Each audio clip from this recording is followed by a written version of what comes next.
headed next. As the landscape continues to evolve, it's not just longer about expertise in one area. The future is being shaped by those who connect the dots across technology, business, and patient care, bringing together diverse skills to drive meaningful progress. Our next panel, Healthcare's Next Frontier, Cross-Disciplinary Skills Blending Tech, Business, and Care, will explore how this shift is redefining roles, creating new opportunities, and influencing the way care is delivered across the globe. To dive into this dynamic discussion, we have an incredible group of panelists ready to share their perspectives. Please join me in welcoming our speakers to the stage with a warm round of applause. We have Ranja Goyal, founder and CEO of Alaya AI Incorporated, Heather Cole, president of Triggers Brand Consulting, Michelle Carroll, founder and CEO of Lexcura Summit Medical Legal Consulting, Michael McNeat, founder and Care Coalition, Emerson Kerr, vice president of Market Strategy and Partnerships, North America Diagnostic Solutions, Knox Medical, and Franco Pinnacle, co-founder of Elicare AI. The stage is yours. Come on up. Let's give them a round of applause. Good afternoon. I am Heather Coyle with Triggers Brand Strategy. It's fascinating. We are arguably one of the most advanced industries in the world, and yet we rely on the assumption that people make decisions rationally. They don't. Not doctors, not patients, not anyone in this room. Quick question. How many people here think that they make 60% of their decisions on a daily basis rationally? Just show of hands. Okay. How many people think it's more like 90% of their decisions are rational? Okay. That is generally, when we ask this question, where people approximately think their rational decision threshold is. The real number is 5%, which means that 95% of the decisions that we as human beings make on a daily basis are actually being made at an instinctive level, which is fascinating, right? Because that's not how people think that they make decisions. We think when it comes to healthcare that we are being very rational and we are being very choiceful, but at the end of the day, that's not absolutely at all what is happening. So that number actually increases when it comes to healthcare, because healthcare is very complex. There's time constraints. It's really a difficult field to be in. And arguably, there's no more complex or overwhelming field than healthcare for both patients and HCPs. And if you look at HCPs, they are expected to stay on top of an insane amount of new data, emerging therapies, changing protocols, changing guidelines, and they have zero time to be able to do that. And patients are oftentimes faced with life-changing decisions that they need to make regarding their care, and they're being told information in language that they don't understand. So when we're faced with complexity, what do we as human beings do? Well, we don't become more rational. We don't look at clinical guidelines and clinical papers. We default to instinct. So because of that, there are really phenomenal things that can be done. And that's what we at Triggers do. We focus on instinct. Instead of asking what information do people need, because that is what we as an industry are focused on in terms of trying to improve outcomes. We bring forward more data, more education, more messaging. But at the end of the day, that doesn't work. If anything, that adds to the cognitive overload that both HCPs and patients are facing on a daily basis. So what we do is we take a look at what are the underlying drivers and barriers of choice at an instinctive level. Once we define what those are, then we apply triggers, which are cognitive shortcuts, and they can be visual, they can be verbal. And what they do is they take really complex information and they make it universal, and they make it very easy for HCPs and for patients to understand. And that is how we are able to really optimize outcomes for HCPs and patients. We help HCPs to consume more complex information intuitively, and we help patients to feel like they are part of their care journey by taking all of this complexity and making it much more intuitive and actionable for them. And by taking this path of instinctive versus rational, we are not giving more information, we're using information that is better encoded. And that's how we're able to really help everyone from the care navigator to the HCP to the patients to caregivers, really across the entire continuum, make better decisions and ultimately achieve better outcomes. Thank you.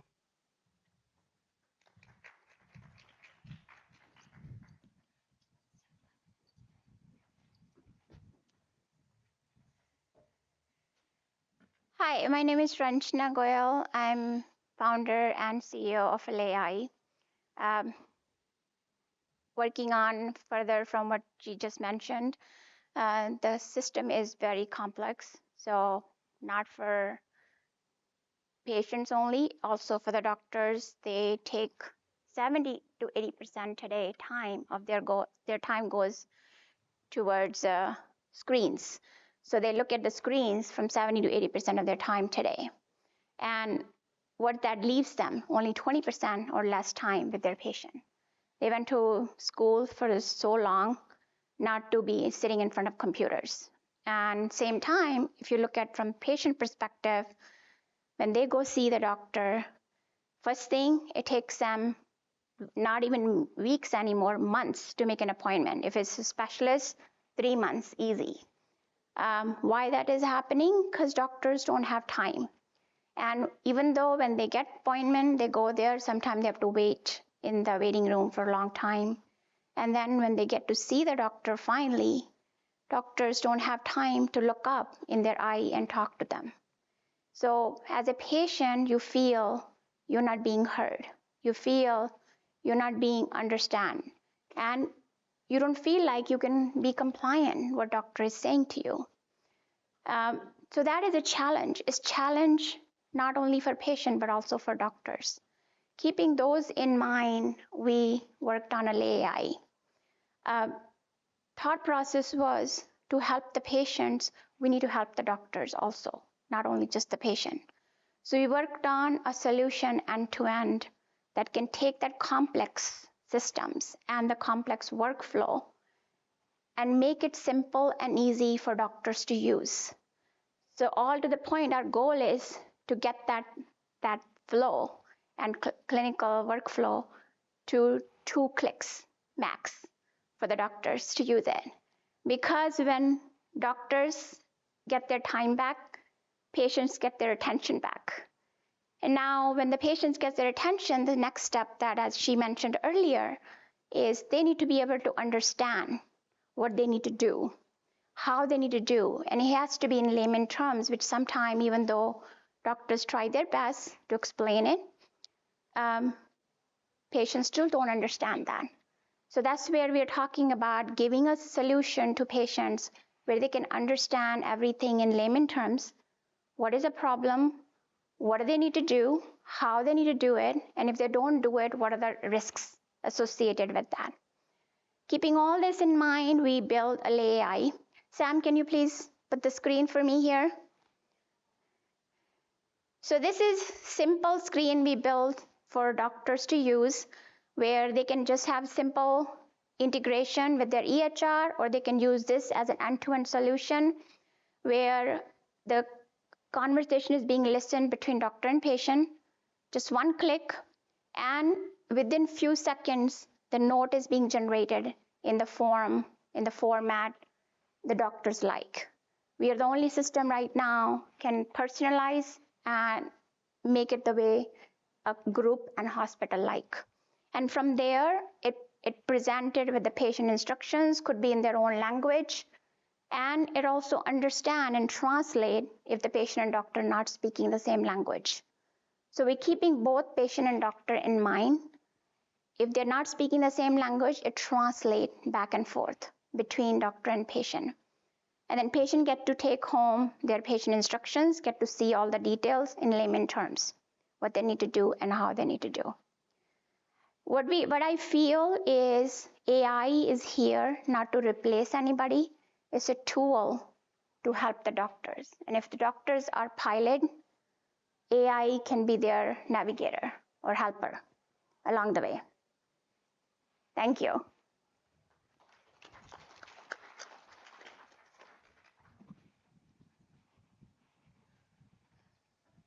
Hi, everyone. So I'm Dr. Franco Pencil, and I'm from Jamaica. I'm continuing the conversation of this patient care journey, where we see that the focus here is what's next to come.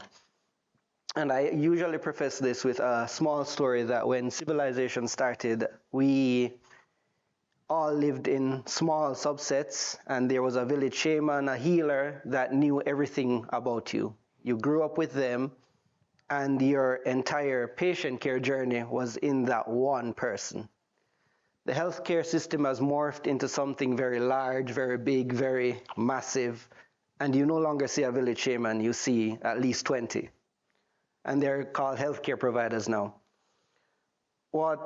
As an emergency physician, I have experienced this firsthand from the point of being a care provider and also being a patient at times.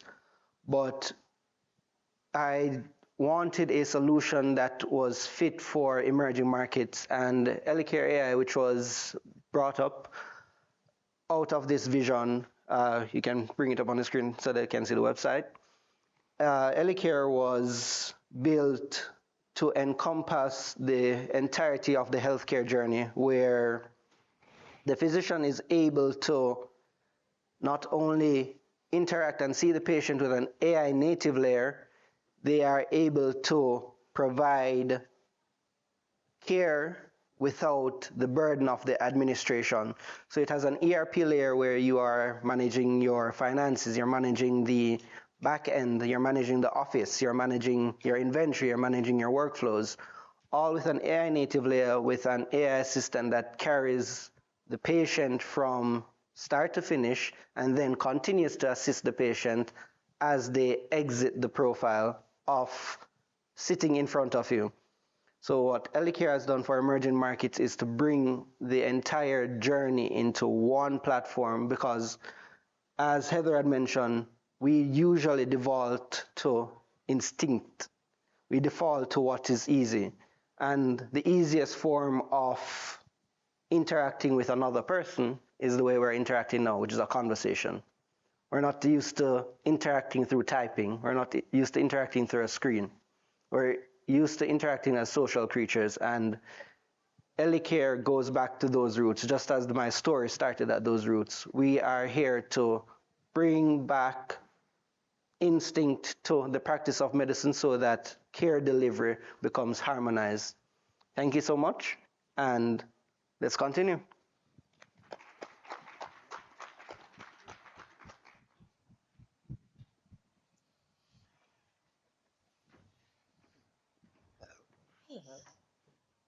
What is the next frontier in healthcare?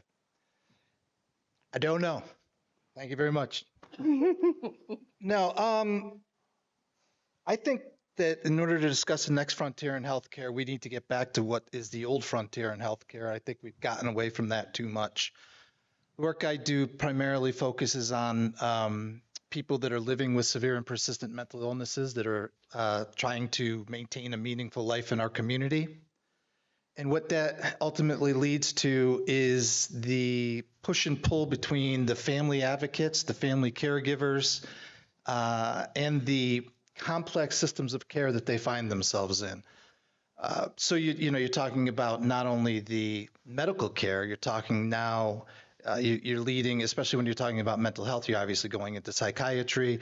Invariably, you're dealing with court systems, you're dealing with all the different types of entitlements that are out there that folks need to be able to tackle. This stuff is overwhelming. It's daunting for any of us. You throw a family who has never experienced the chronicity of mental illness into this mix, never mind the poor individual who's suffering through it. You take any kind of illness, from dementia to Alzheimer's to acquired brain injuries and traumatic brain injuries, and it's the same story. So family members are stuck, confused, overwhelmed, and they become this squeaky wheel. And from what I've seen in my work is that the squeaky wheel does not get the grease.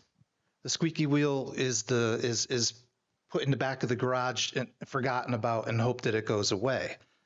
So what I'm hoping is that we can as I said, get back to the original frontier of healthcare and have these communications and have meaningful discussions, collaborations, consistency, so that it can inform our new up and coming AIs and the various unbelievable data that we're going to have access to now and into the very near future.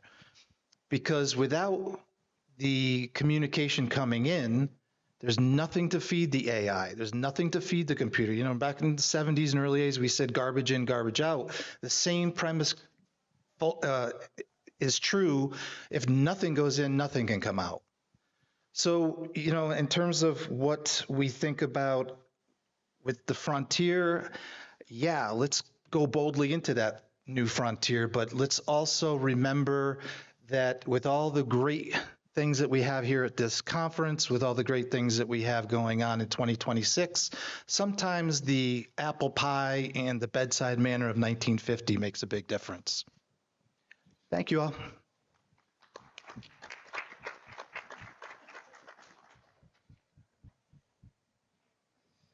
Good afternoon, ladies and gentlemen. I'm Michelle Carroll. I'm the CEO and Chief Clinical Strategist for LexCura Summit. I'm here to talk about the patient when things go wrong. LexCura Summit has discovered or built a new model. Many patients go through the courtroom when things go wrong, but there isn't a system out there to help them understand why they went wrong. We have many legal nurse consultants who work with attorneys who put everything into a chronological order, but they don't explain the chart.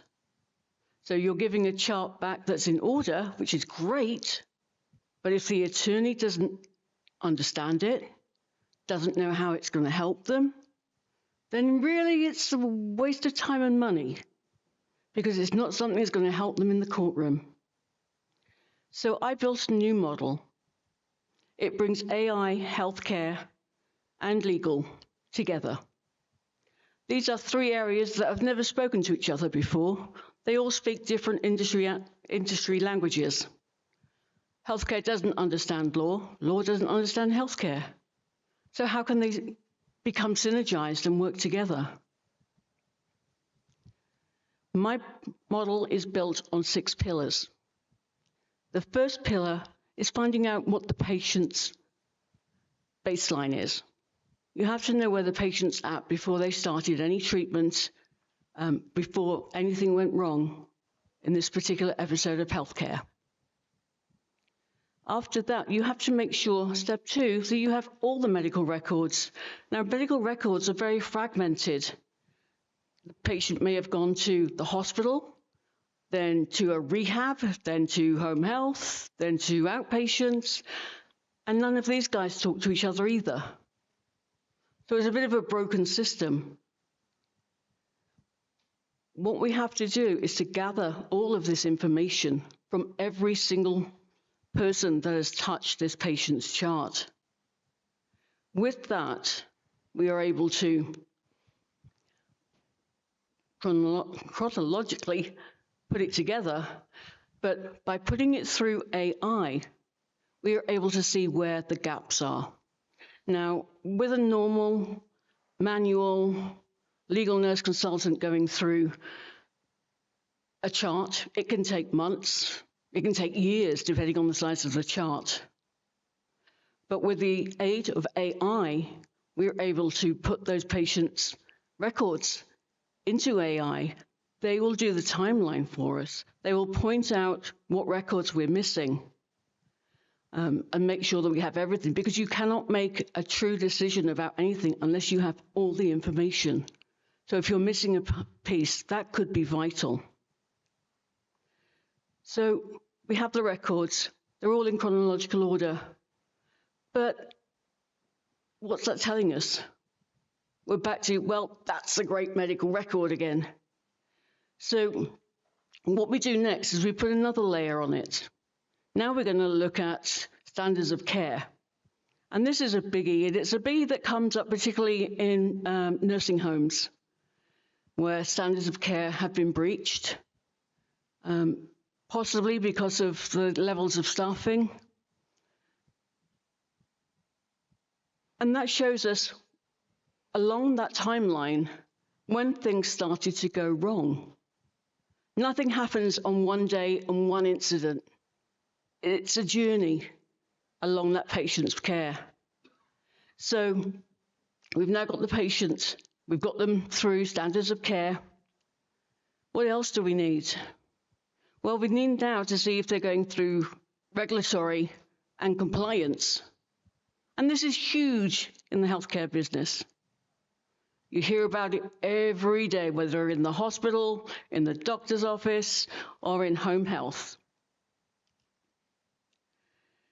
Once we have this, we can put it all together. So step 5 becomes causation mapping. We now have all the information that we need in order to make a decision. And we go into this map, and we can see where things have happened, and we can produce a report that shows every step of that patient's care. What happened, good or bad. We don't work for the defense or plaintiff. We work for what actually happened. We're not trying to make it out to be something that it's not. So with a report that's built with all this information, it becomes litigation ready for the attorney to take into the courtroom. We've uncovered what happened to this patient, why it happened to this patient, and how it happened to this patient across their timeline. That's valuable information for attorneys. And what's more, it's valuable information for the patients. In the past, many patients have gone, or their families have gone to the courtroom for wrongful death, for example. And everybody knows that the patient died, but there is no proof as to why that patient died. So using this model, we can trace it all back. You're not just putting a record in chronological order and hoping for the best. You're coming out with the reasons why things happen and why they happened when they happened. It's a new frontier. I'm very excited about this. Not so sure if the healthcare industry is, but I am. And I'm sure we'll bring healthcare back to the standard it's always been. Thank you.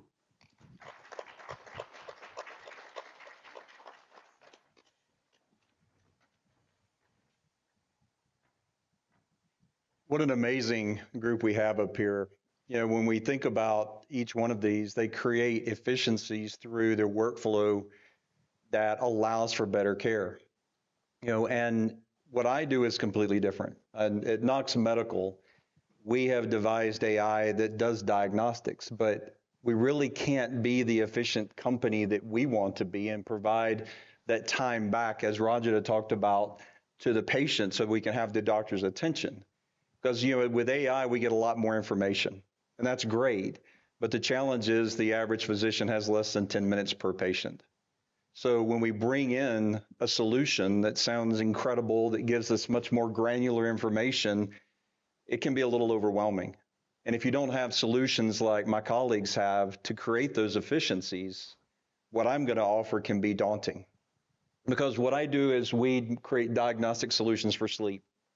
As I've listened to the different talks this week and I hear about behavioral medicine and I hear about some of these other things, you can have all the strategy you want in healthcare, but if your patient isn't sleeping soundly throughout the night, it's for naught. It doesn't matter. We spend 1/3 of our life asleep, and it should be healthy. But the challenge is that if we talk about some of the behavioral issues and psychological issues that so many patients have, well, that could be, PTSD. Well, that's going to have REM behavior disorder. Are we looking at the right kind of information that allows us to see that? Well, in sleep diagnostics, we can see that.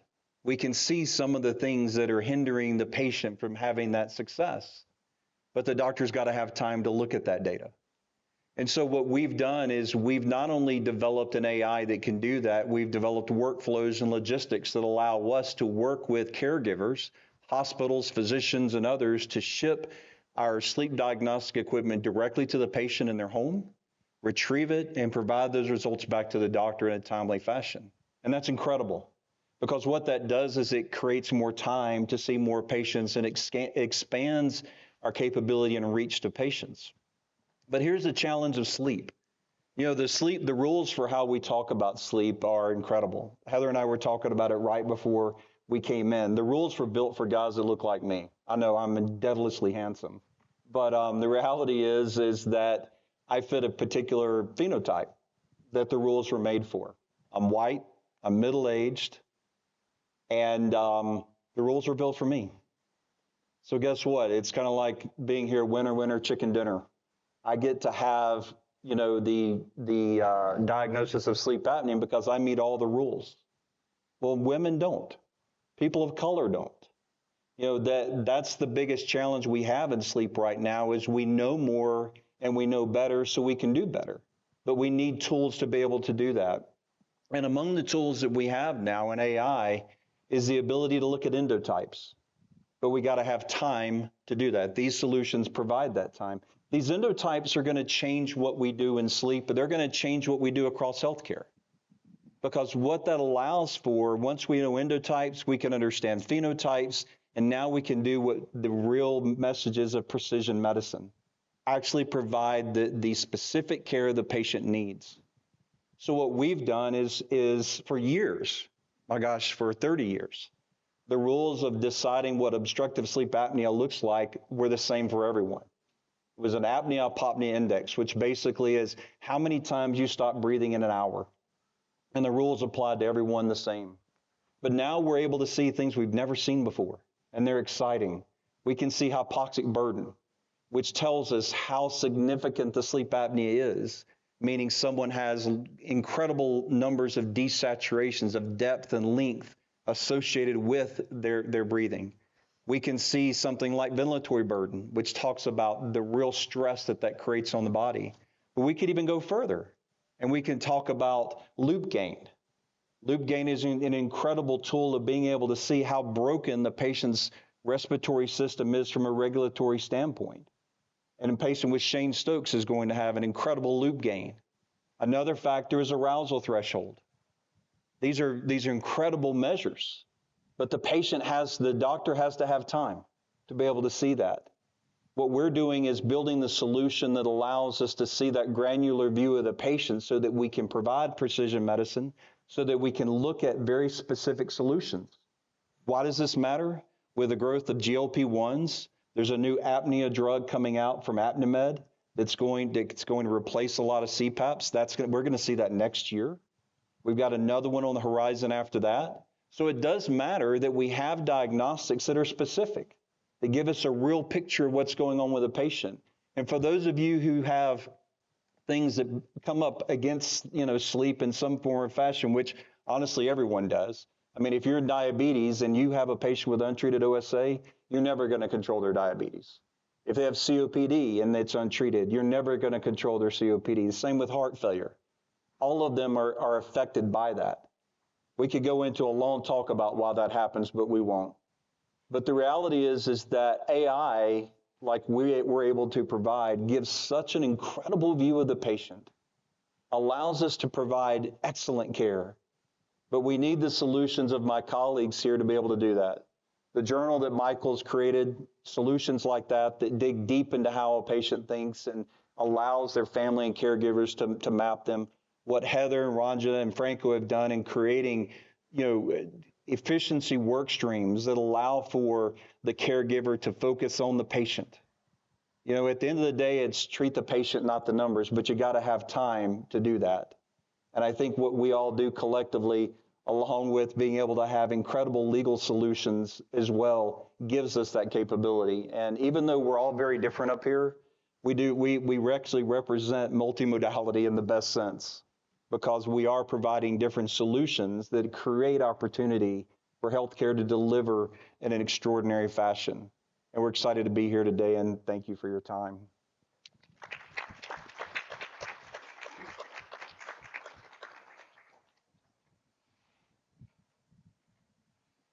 I think we're open to any questions that anyone might have.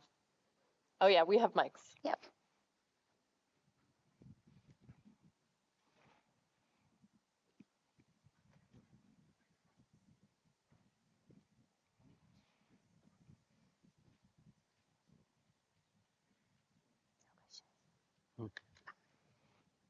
Very good.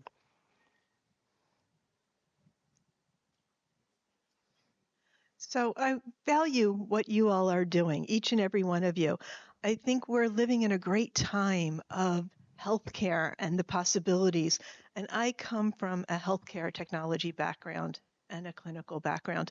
And so I have a question. As you look around at each other, are all of your platforms cohesive? Can they integrate with each other? Because as we're talking about 2 clicks, it's 2 clicks for one device, right?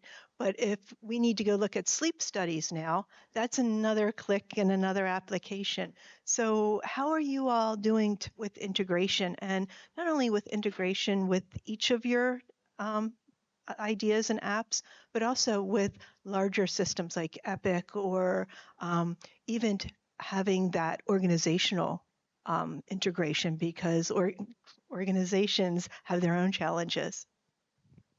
I can start. Yeah, interoperability is, like you said, it's the same importance as providing a solution. So the way we are designing the solutions, we do make sure that it has that interoperability piece into it, which means that we can integrate with other solutions end-to-end.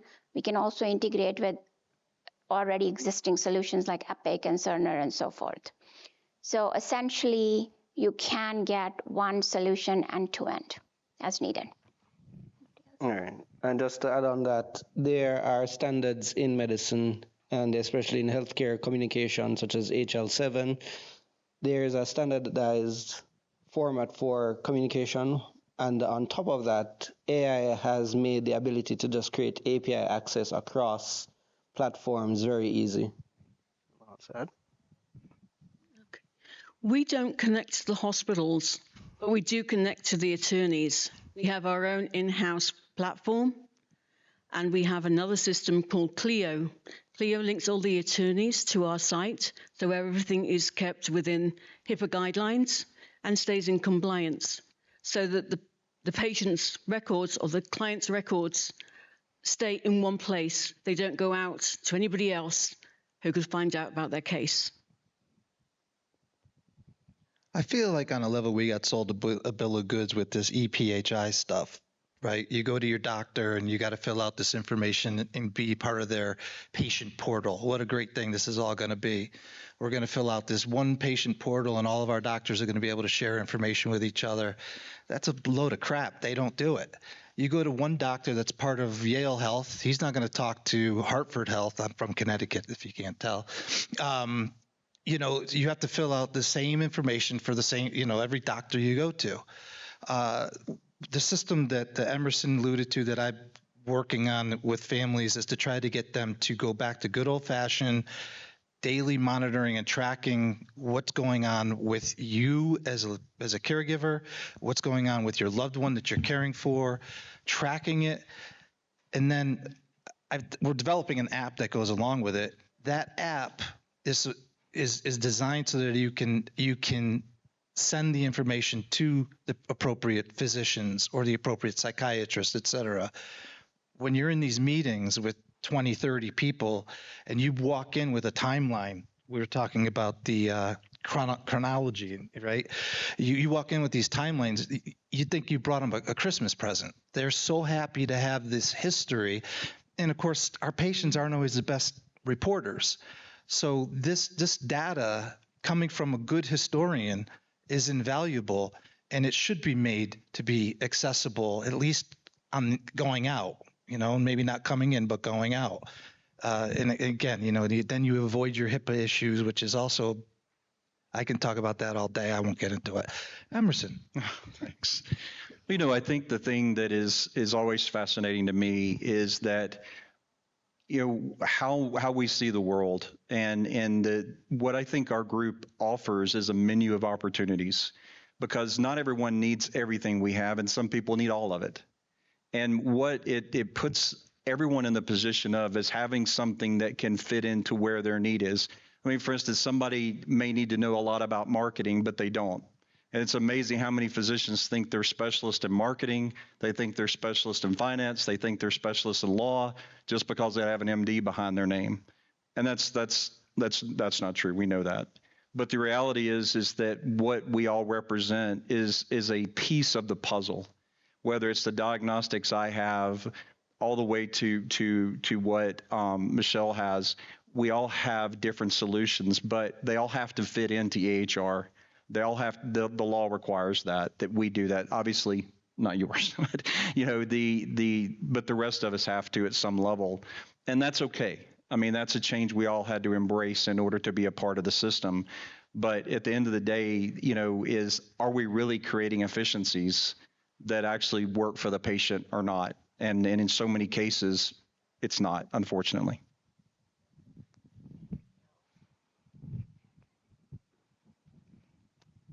I think the one additional thing I could add is because we work at the instinctive level and we use applied behavioral science, we kind of challenge traditional marketing and communications towards HCPs and patients, which historically have been very separate and distinct.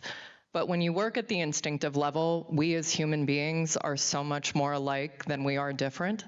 And what we're able to do is, instead of finding the divergence and what is the separate message for a provider versus a patient versus a caregiver versus a care navigator, we're able to find a singular message that works across all audiences. And when you're able to harmonize the message and have an HCP and a patient kind of speaking the same language, that goes a long way in terms of helping to move outcomes forward when everybody's on the same page. It's a great question. Thank you.